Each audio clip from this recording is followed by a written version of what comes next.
Gracias por continuar con nosotros aquí en el canal de televisión del Poder Legislativo Federal en las frecuencias del 45.1 y el 45.2. El 45.3 todavía estamos con Aprende en Casa, entonces tendremos que esperar que la condición de la pandemia mejore pues para regresar con nuestras transmisiones normales en esta tercera frecuencia del canal Congreso, emisoras que nos permiten acercarnos al trabajo de nuestras y nuestros representantes.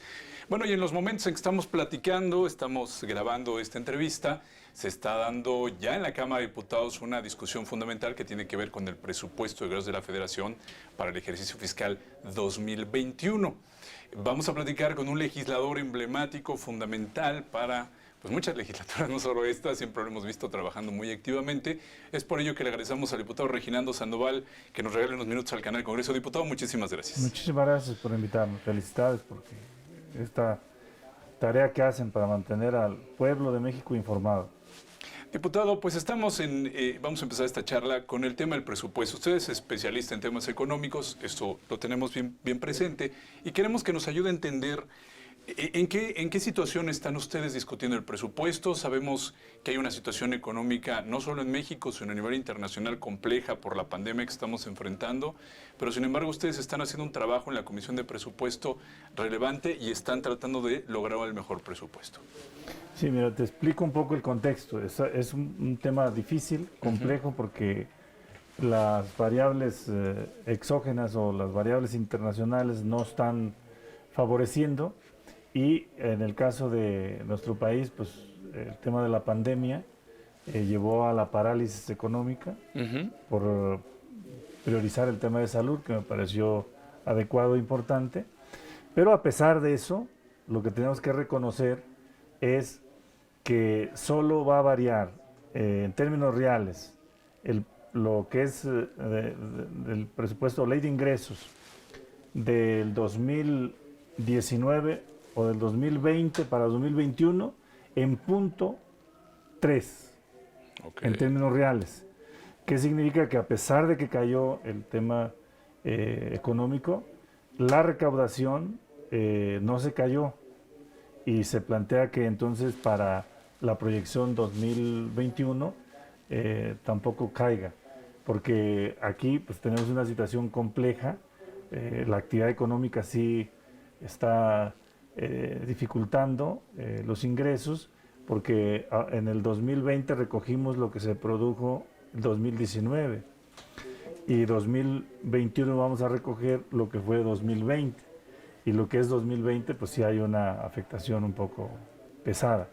Pero a pesar de ello traemos una inercia de muchos años en México con poca recaudación. Eso es un tema que es a nivel federal y que también es a nivel de los estados y que es a nivel de los municipios. Por eso no compartimos la postura de los gobernadores que andan queriendo hacer rebeldía contra la federación, porque se les cayó a ellos también la recaudación. Lo que la federación les dio en potestades recaudatorias, las condonaron. Y ya no se diga el tema del predial, en el caso de los municipios. En 1994 el predial representaba 3.6 del PIB y ahorita representa 0.3 del PIB, que significa que dejaron de recaudar. Entonces tenemos ingresos escasos y ahora al tema de del presupuesto de egresos, pues ahorita ya aprobamos ley de ingresos la Cámara de Diputados, está en senadores. Si ellos la aprueban, se da por hecho que ya tendríamos los ingresos. Y ya teniendo los ingresos, ahora vamos al tema de los egresos. Y de los egresos aquí, los dos presupuestos anteriores, prácticamente le dimos un giro de 180 grados. Lo que antes iba presupuestado para beneficiar al 1%, ahora va a beneficiar al 99%. Nuestra prioridad no va a variar, va a seguir siendo el bienestar social del pueblo mexicano con un acto de justicia. Y vamos por ahí. Diputado, este tema de los fideicomisos, a ver, nos han preguntado, por supuesto, la audiencia del canal Congreso, ¿va imbricado, tiene que ver el tema de los fideicomisos públicos con el presupuesto de egresos, ingresos? ¿Cómo está relacionado este tema? ¿Y por qué vimos una batalla legislativa, si podemos decirle así, en el sentido de que pues a favor, en contra, reservas, en ese sentido batalla? ¿Por qué fue un tema tan complicado, tan debatido? Explícanos un poco para que podamos entender. Bueno, en el tema de los fideicomisos nosotros tenemos que decir con toda claridad que es un instrumento que se abusó. de este instrumento. ¿Con quién nacieron prácticamente esta ruta de presupuestar y asignar recursos? Fue con Fox y creció mucho más con Calderón y también creció mucho con Peña Nieto. Son 4 tipos de fideicomisos. Los fideicomisos que se crean por las secretarías, que es donde se llama para hacer los guardaditos, para brincar el año fiscal o el año presupuestal. El año presupuestal es del 1 de enero al 31 de diciembre. Para brincar lo que no gastaste, entonces creas un fideicomiso y ahí lo vas almacenando. Luego, lo otro tipo de fideicomisos son los que tienen que ver con deuda. Y el otro tipo de fideicomisos son los que son creados por ley. Y los otros son los que son privados. Bueno, los que fueron creados por ley son los que generaron este debate, que son lo que venía en la iniciativa, no vienen todos, son 109 que venían. De esos 109 estás hablando de una cantidad presupuestal de 68,000 millones de pesos. Y bueno, por un lado nos dicen, el debate se centraba en que nos decía Hacienda que solo iban a cambiar de cajón. Si solo cambian de cajón, significa que en el presupuesto de egresos debe haber recurso para esa actividad. Vamos a ver, porque nosotros sostenemos que no está en esa dirección. Por eso nosotros sosteníamos en los creados por ley que hay mucha discrecionalidad también. Y bueno, pues se dio esta conceptualización de que se generó mucha corrupción. El presidente de la República con un decreto desapareció todos los que tenían guardadito por secretaría, que fueron más de 300. Y a nosotros nos tocaba la discusión de los 109. Esos 109 nosotros planteamos defender 35. Nosotros decíamos, estos tienen beneficiarios directos, una función específica, y estos no deben de desaparecer. Hay que hacerles modificaciones para acotar lo más que se pueda el margen discrecional. ¿Cuál es? Pues el tema, por ejemplo, de el fondo que administraba la Secretaría de Gobernación para atender a periodistas y defensores de derechos humanos, el tema de deportistas de alto rendimiento, los exbraceros, el tema de ciencia y tecnología, el tema de este fideicomiso que era el más grande, que traía como 12,000 millones de la financiera rural, y ahí nosotros planteamos que debemos de haber discutido uno por uno para el que realmente no valiera la pena, pues desbaratarlo. Por eso se dio este debate fuerte. Luego se apareció que el fondo que está en el INSABI, que ahorita anda por 111,000 millones de pesos, se intentó meter en un transitorio desde el debate que dimos para el tema de fideicomisos, y ese es el que exaltó los ánimos y que se tomó al final la tribuna, y pues al final se retiró y procedió por lo menos el debate, y al final aquí terminó ganando la mayoría para que desaparecieran los 109. Y bueno, pues se dio también ya el debate en el caso del Senado. Y entonces, ¿qué ocurre aquí en el tema de los fideicomisos? Si tú desapareces estos fideicomisos, desaparece la responsabilidad de que cada año le estés asignando presupuesto, porque ya no existe. Entonces, pues lógico es que entonces ya no es te haces un ahorro, por lo menos eso ya no lo presupuestas. Y es lo que va a pasar ahora en este presupuesto de egresos. Ustedes como bancada del PT, ¿qué consideran? ¿Sí se va a asignar ese recurso a estas personas? ¿Qué es lo que están observando? Yo esperaría que la Secretaría de Hacienda realmente cumpla el hecho de que solo nos dijeron que se movía de cajón. Nosotros sospechamos que no. Vamos a ver en el presupuesto de egresos cómo está, pero yo creo que no se va a dar. Pero lo que se han comprometido es a que el beneficio a esas personas que estaba dado, pues se les tiene que dar ahora de forma directa, y quitas esta forma de fideicomiso que tiene margen discrecional, no le rendes cuentas a nadie y haces lo que quieres, aunque muchos dicen que sí estaba auditado y una serie de cosas, pero bueno, ese es un asunto que nosotros seguiremos defendiendo, que esos 35 por lo menos no debían de haber desaparecido, que tiene que ver con ciencia y tecnología, que tiene que ver con derechos humanos y que tiene que ver con el campo. Ustedes, diputado, en la bancada del PT siempre han estado defendiendo los derechos laborales. Uno fundamental, este asunto que estamos viendo de la subcontratación, en inglés la palabra outsourcing, y que tiene que ver con que te contrata a alguien, pero no tienes seguridad social, no tienes derechos, simplemente tienes derecho a tus honorarios. Hay una propuesta que está surgiendo en estas horas. Ustedes han propuesto otras alternativas para evitar que existan estos tipos de contratación. Platíquenos un poco de ello. Bueno, en este punto nosotros estamos definidos de que esa práctica laboral debe de desaparecer, porque esa práctica laboral es para precarizar el salario. En estos 36 años que estuvo el modelo neoliberal, se descargó todo sobre la espalda de los trabajadores, y ahí nosotros sostenemos que en el caso de México esa práctica nació con Zedillo y se legalizó con Calderón, pero es para arrinconar al trabajador y que cobre menos.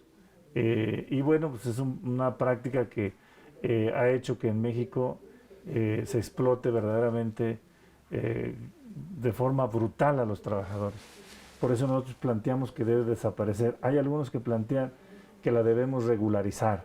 Nosotros sostenemos que esa debe de desaparecer de la ley, porque debe de quedar la excepción y no como excepción, y no por la excepción ponerlo como regla.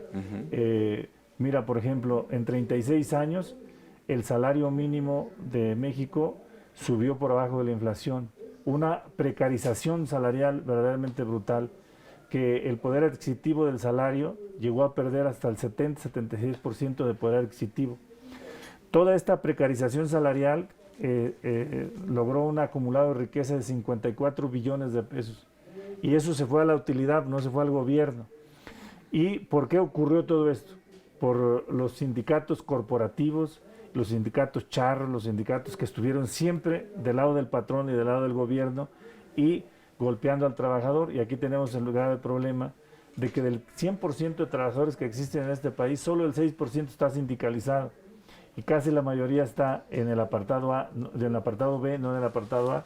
Y en el apartado B pues son los trabajadores del Estado.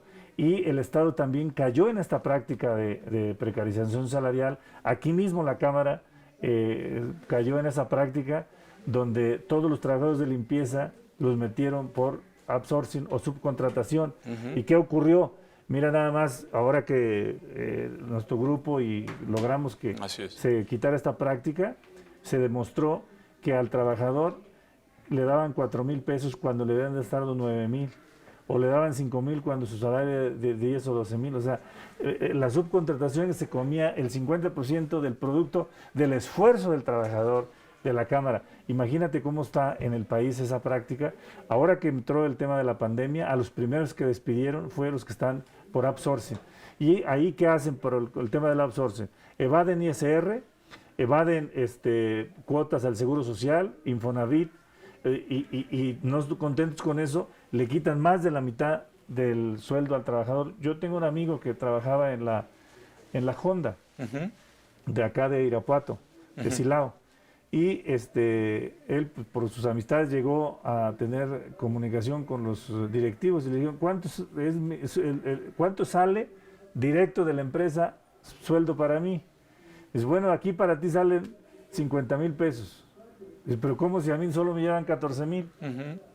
Bueno, pues porque estaba en la tercera subcontratación.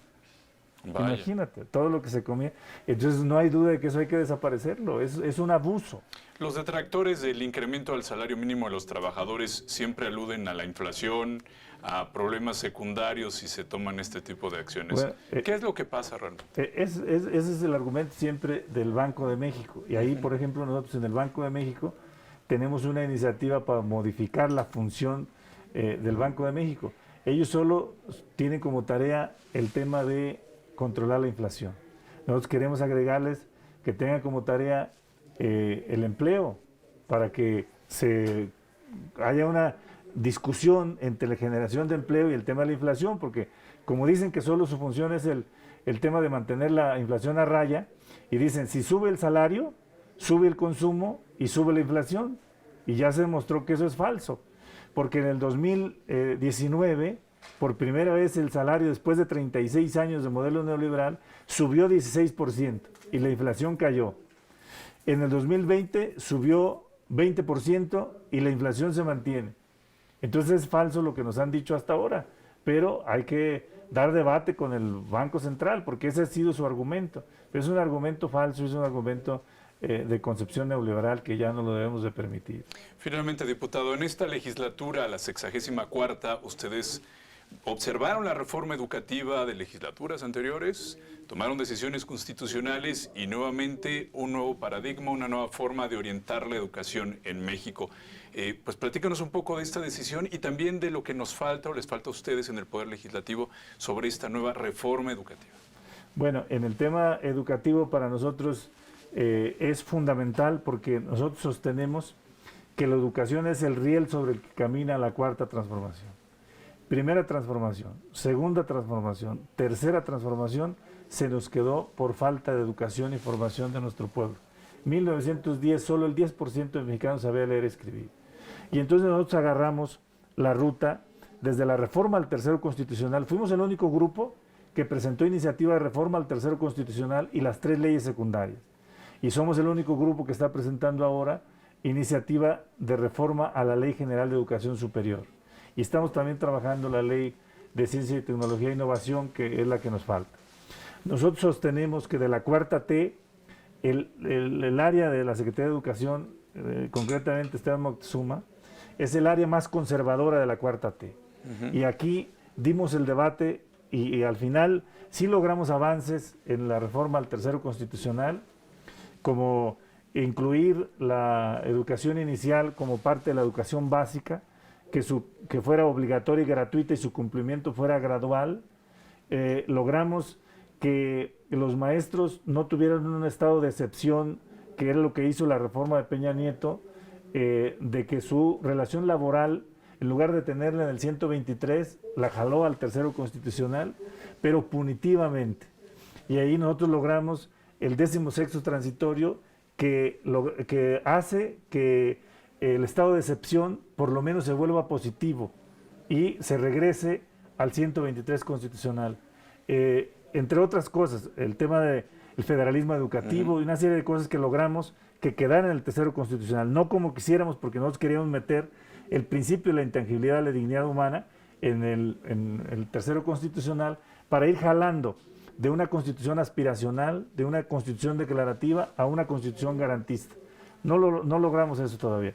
Pero en las leyes secundarias logramos más avance. Pero aquí tenemos un problema. Moctezuma y vía la Comisión de Educación de la Cámara de Diputados y del Senado trabajaron un concepto que nosotros le decimos ley machote. Ellos le llaman ley marco.